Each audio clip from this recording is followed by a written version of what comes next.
So I grew up in St. Matthews, which is a small town, 20, 30 minutes from here. My father worked at the Adler Milling Company on Gervais. That's been there forever. So none of this grand stuff that you have now in downtown Columbia was there now. So growing up there, I grew up on a dirt road. I mean, it was very meager beginnings. I wanted to be an actor when I was really young.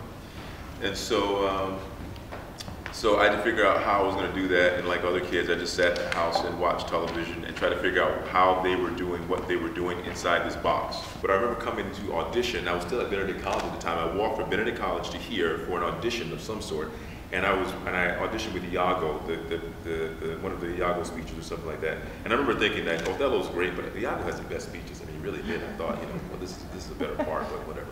So I came and I remember working on that play. I worked on the monologues and I was walking, and my friends were like, "Where are you going?" I'm walking across town. They're like, "I think it's audition." And nobody, I mean, again, I never shared these ideas because they look at you funny. I mean, you say these weird things. You're going to go audition for a play. I mean, these guys, they don't want to hear anything about a play. So I keep it to myself. I would just tell them if they asked me. I didn't tell them what I was doing. So I came over here.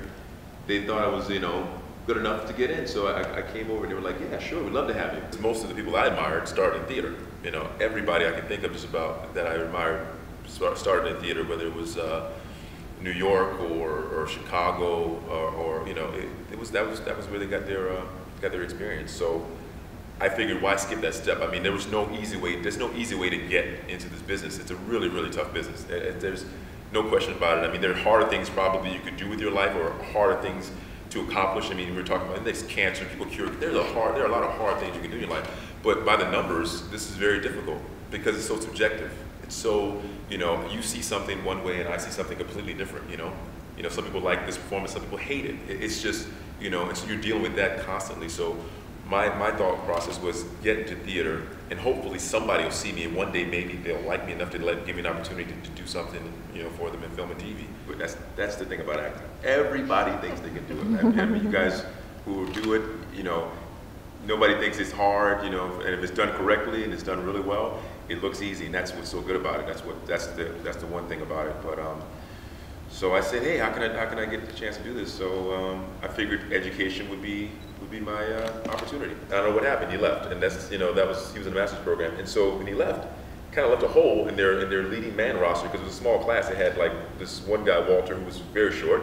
And then Will Coffey, who was a very interesting character, kind of actor, but he was a leading kind of guy. And then it's all kind of other kind of guy. So when he left, I don't know, it kind of opened up opportunities. And I was hungry, and I was really happy to get the opportunities because I wouldn't have gotten the confidence had I not gotten a chance to get on stage. You never know what you can do until you get a chance to actually apply it. Tell us some of the shows that you were in that you can remember while you were here. I remember all of them. I remember The Taste of Honey, which I hated doing that because I had to sing in that one, and that was painful. I mean, it was my first play, and they asked me to sing, and it's just, it was this Ledbetter song or something, My Girl, which Nirvana remade really well, actually. Nirvana did a version of My Girl. And I remember doing that play, and I remember reading the reviews, and I had the first play I ever done. I should never read your reviews, never read reviews. But I read the reviews, and they were okay, they were kind, obviously. And I was a little nervous about the whole thing. And, but it taught me a lot about the stage. I mean, that was my first time. And Patterson gave me great direction. I learned a lot from that production. But then after that, I got my confidence up.